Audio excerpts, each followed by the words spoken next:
अस्सलामुअलैकुम फ्रेंड्स, मैं हूं फ़रा मिर्ज़ा। आप देख रहे हैं कुकिंग बाय फ़रा मिर्ज़ा। आज की हमारी रेसिपी है खुबानी की चटनी।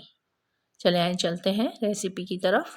ये मैंने खुश्क खुबानी ली थी 1 पाव और इन्हें अच्छी तरह से वॉश किया है 4-5 बार, क्योंकि खुश्क खुबानी में बहुत ज़्यादा मिट्टी होती है।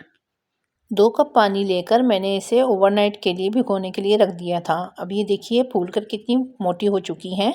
ये अब रेडी हैं। अब हम इन्हें ग्राइंडर जार में डाल के ग्राइंड कर लेंगे। मैं इसमें शक्कर ऐड कर रही हूँ हस्बे ज़ायक़ा। आप इसमें चीनी भी ऐड कर सकते हैं, जो आप टेस्ट चाहें वो इसमें ऐड कर दीजिएगा। ये देखिए खुबानी का पेस्ट रेडी हो चुका है। अब हम इसे छान लेंगे अच्छी तरह से। मीडियम लो फ्लेम पे हम इसे पकाना स्टार्ट कर देंगे और 10 मिनट तक हम तकरीबन इसको पका लेंगे। 10 मिनट हो चुके हैं। अब हम इसमें मसाला जात ऐड करेंगे। 1 स्पून मैंने कुटी हुई लाल मिर्च ऐड की है। हस्बे ज़ायक़ा नमक ऐड किया है। 2 टेबल स्पून मैंने सिरका ऐड किया है। तमाम चीज़ों को अच्छी तरह से मिक्स कर लेंगे। चमचा मुसलसल चलाते जाएंगे। थोड़े से पानी में 1 पिंच रेड कलर का फूड कलर हम शामिल करके उसका लिक्विड बना के वो भी इसमें ऐड कर देंगे। इससे कलर बहुत ज़बरदस्त आएगा हमारी चटनी का। हाफ़ टी स्पून इसमें हम सौंठ का पाउडर ऐड कर देंगे। इससे टेस्ट बहुत ज़बरदस्त आएगा और बहुत ही ज़बरदस्त किस्म की इसमें खुशबू आएगी।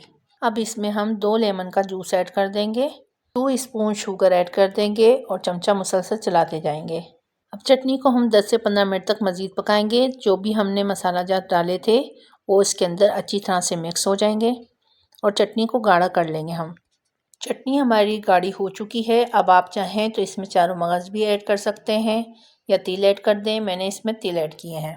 खुबानी की खट्टी मीठी चटखारेदार चटनी हमारी रेडी हो चुकी है। उम्मीद है आज की रेसिपी भी आपको बहुत ज़्यादा पसंद आई होगी।